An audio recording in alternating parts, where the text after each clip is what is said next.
You're coming off of a loss to Mateus Nicolau, which was over 50 days ago now. What's been going through your mind during that time, and how are you preparing to bounce back from that loss? A lot of just self-loathing and pain, suffering. No, I mean, it hurts. It hurts to go out there and come up short. I'm a guy who expects to win, and it was just a year though. We did a lot. I only fought 3 times, but I weighed in 4 times. We had everything going on with, and I put a lot back to back there. Not to mention we had some personal life things go on too. No excuses though. I still chose to go out there and face it, and I felt like that was the best thing for me to do. And I have no regrets in that regard. But yeah, it sucks to come up short. Redemption on my mind. That's what gets me back in the gym. That's what gets me back going. Not that I don't prefer to be on a winning streak and in the winner's circle. I certainly do, but I don't know. I think every once in a while, it doesn't hurt to get derailed. Keeps me on task a little bit. And not that I wanted to go out there and lose to Nicolau, because I know where I would be standing right now if I would have won that fight. I would be on a short list of contenders. Yeah. As I believe I still am, and we're not far away from it. So really all I've been thinking about is trying to get myself healthy. I'm dealing with a couple of things, minor issues, just things that won't take it's just time. Yeah. I need to take a little time and let these things heal. And yeah, we'll get back out there. But this fight game, it is unforgiving. It's hard, and it can smack you down quick. But one of the things I love most about it is, if you're willing to step out there again, there's always an opportunity for redemption.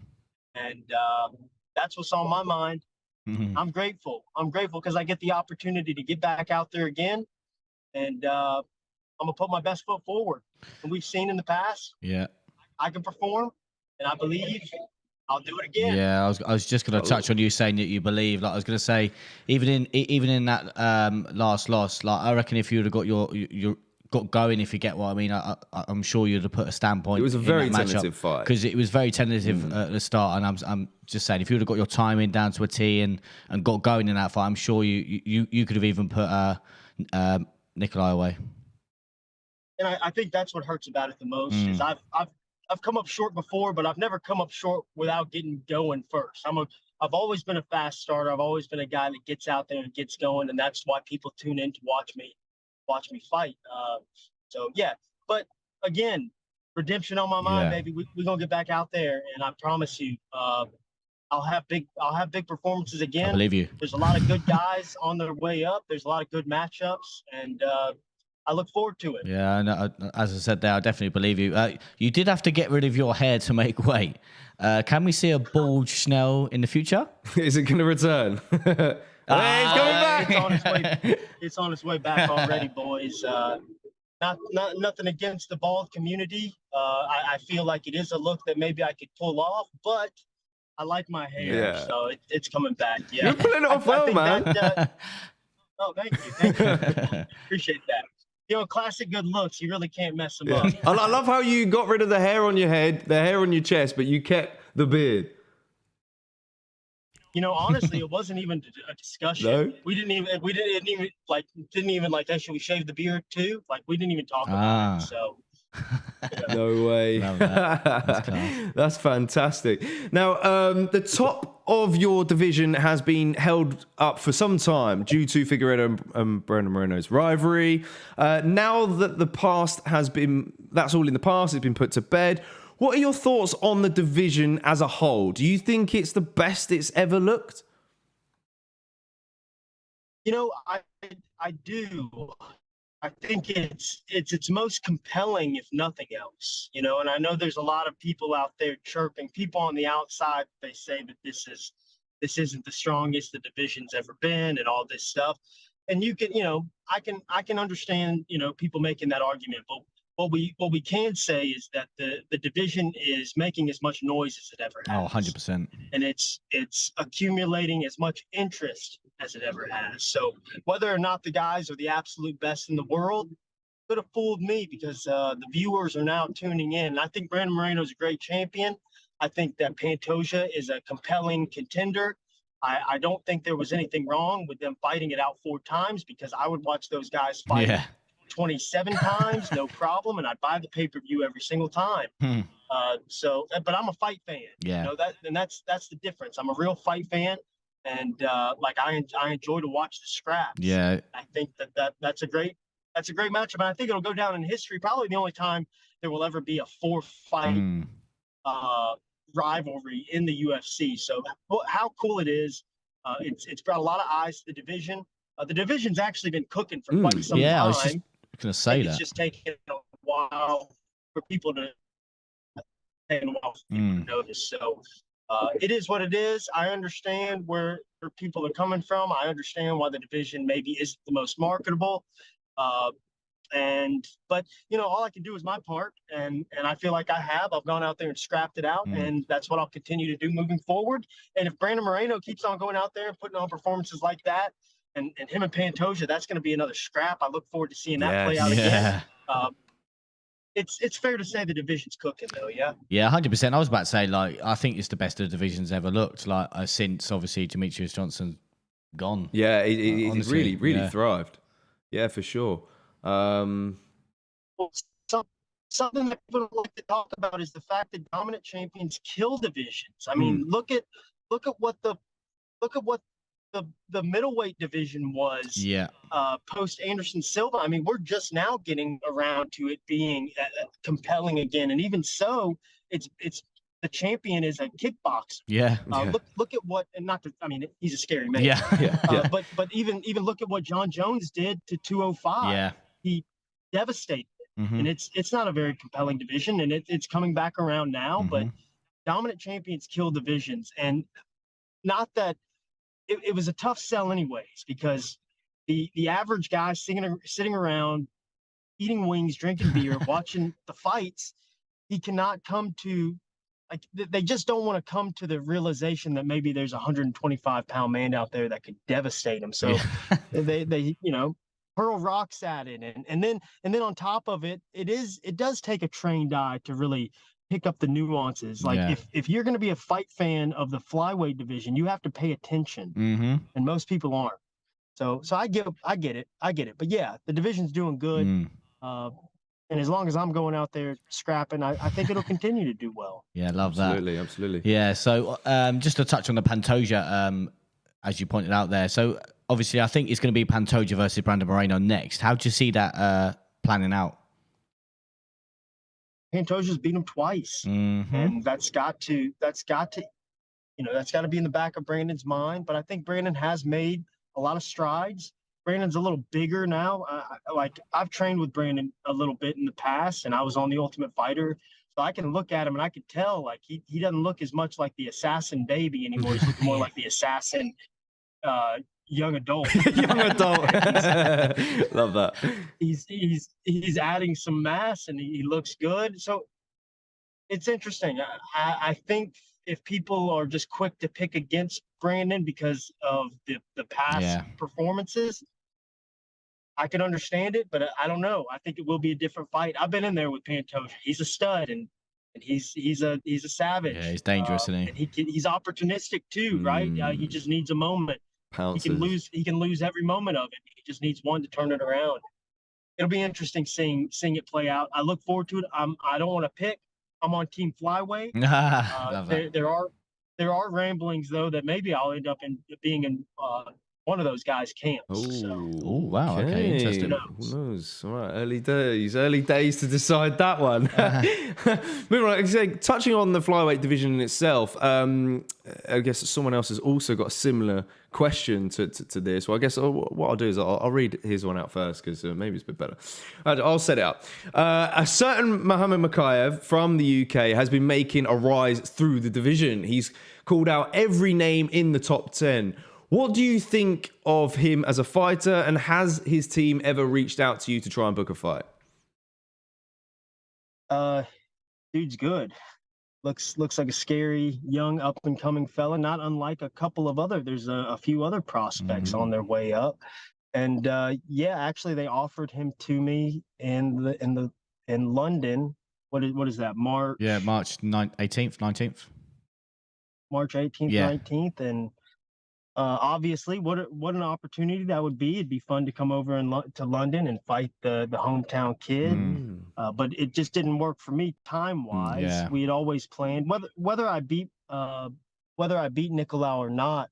The plan was to take some time off and not fight until the summer. Just this last year was tumultuous. Yeah. And not only the physical tolls, but I lost my mama in March, and I didn't give myself time to live through that, and still really haven't. We just kept on ticking away. So yeah, had a lot going on. Had a baby boy. Wanted to serve out my paternal duties, and I plan on doing that. And yeah, I mean, it just time-wise didn't work out.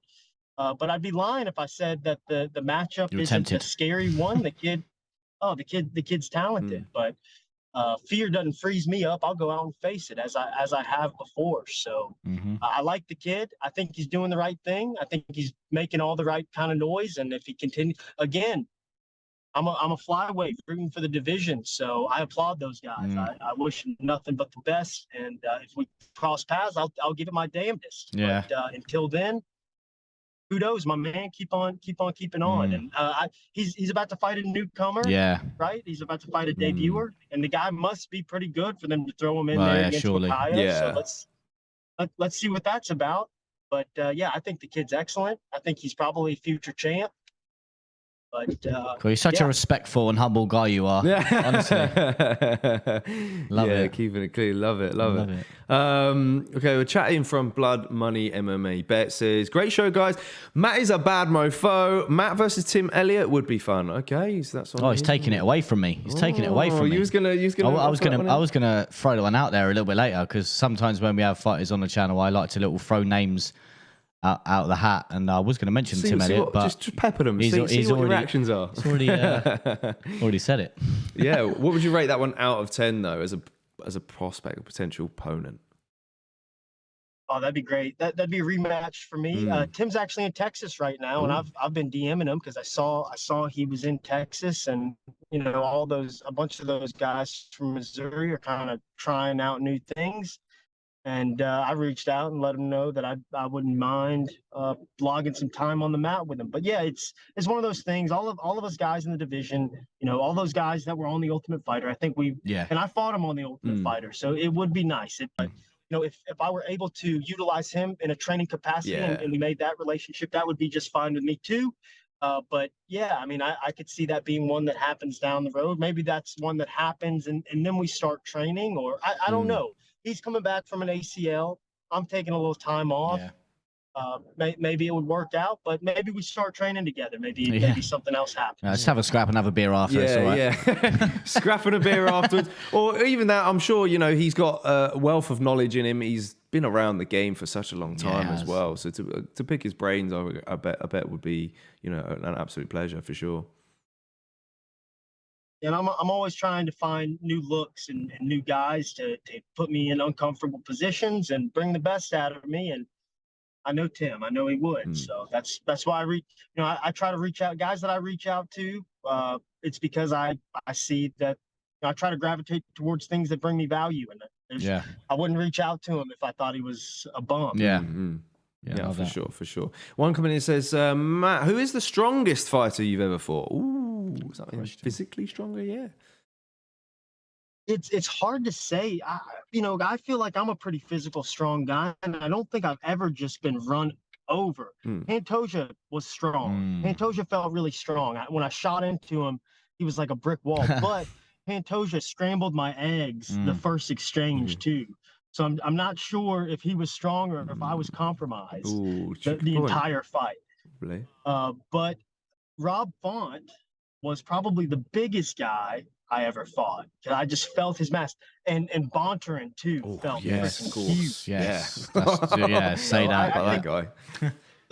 Those three guys those three guys stand out. Love that. Okay, yeah, good selection, good picks. Okay, then yeah, we'll keep your questions coming in the chat as we move on. Now, what we do is we'll play a little bit of a game now because we like games here at Against the Fence. We've done a mixture of different games, whether it be trivia, whether it be guess the action man, whether it be what else have we done? We've done Guess the referee. Guess the referee. We've done all sorts, but the one that we've chosen is a brand new one just for you, Matt, and it's called Who Said It. And I'm going to list out a load of quotes and give you multiple choice answers, and you're going to guess who said them.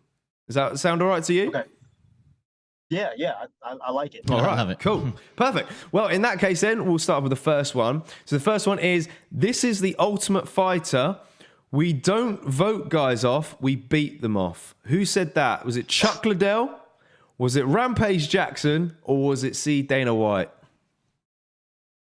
That was Chuck Liddell. Well, you reckon?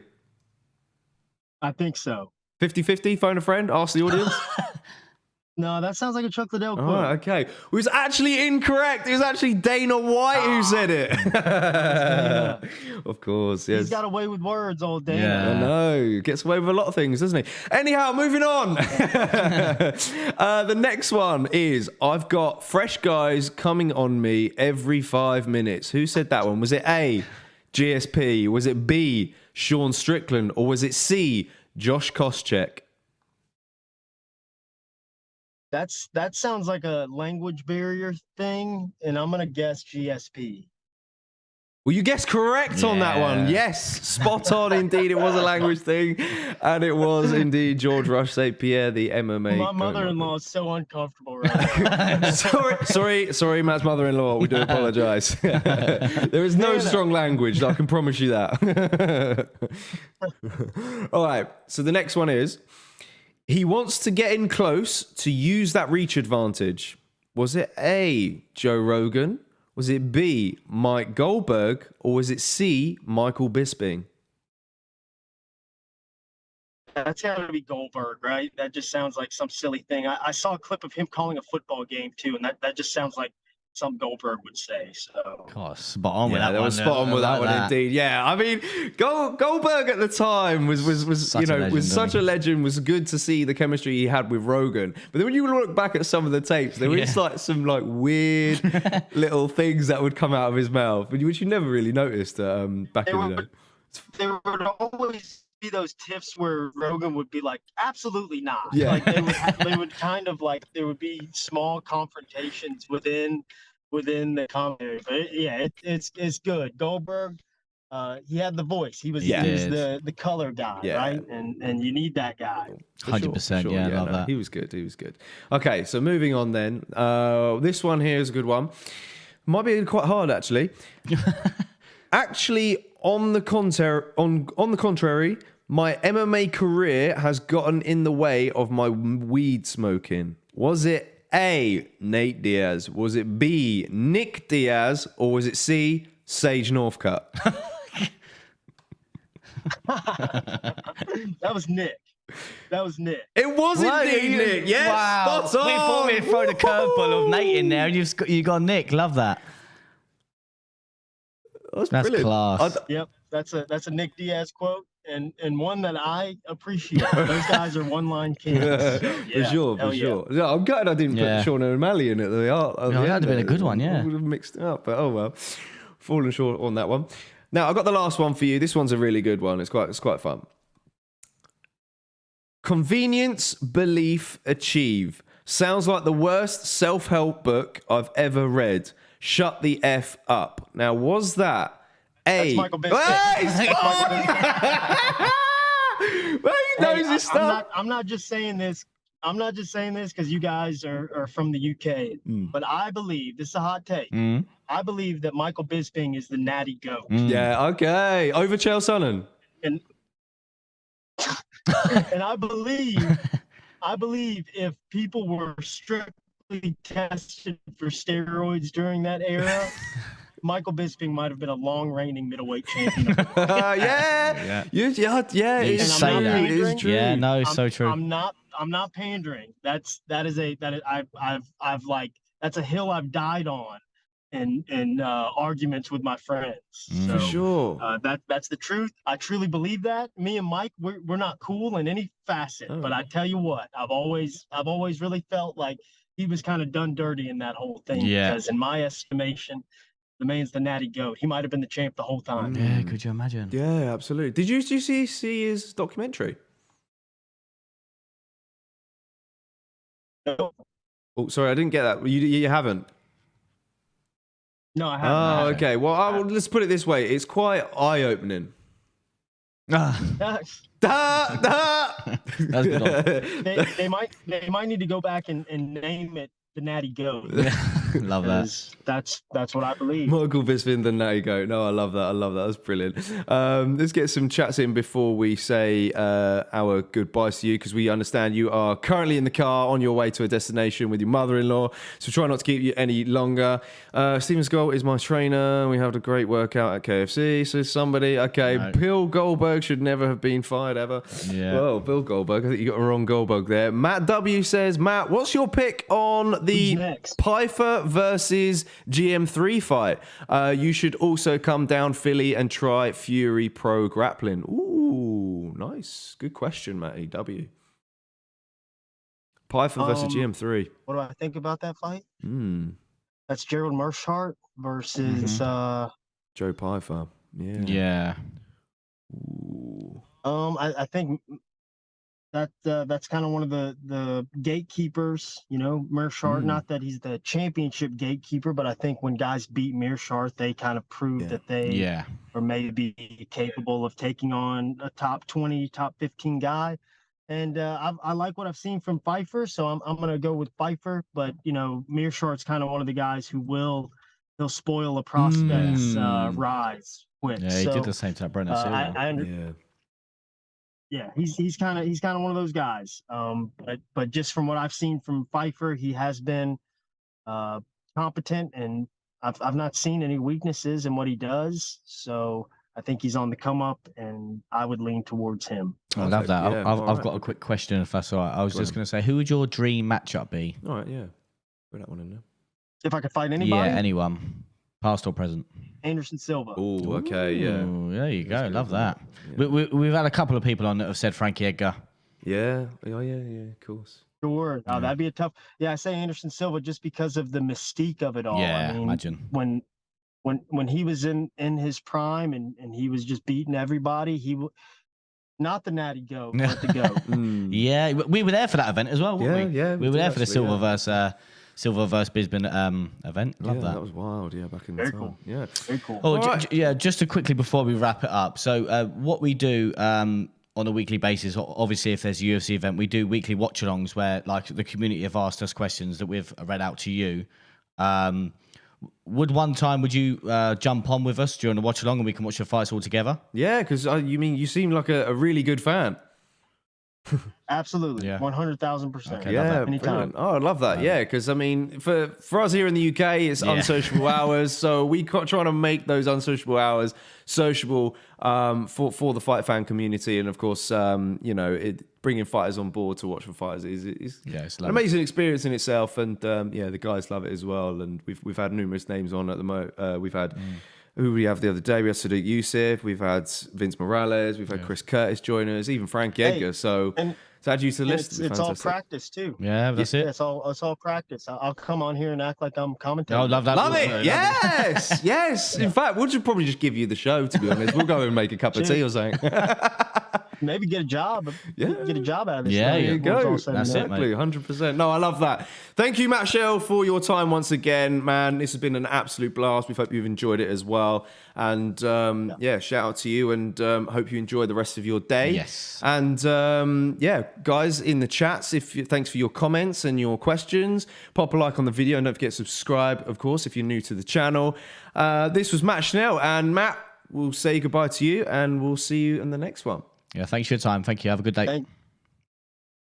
Thanks for having me, guys. Yeah, we'll get back out there. I promise you. Love that. Many more memorable performances. I'm not done yet. Let's go. All right, love that. Any shouts before we wrap it up? Shout out to my wife. Yes. Love that. Putting up with me. Yes, love that. All right, Matt. See you soon now. Ciao for now. Take it easy. Guys. Thanks. Bye.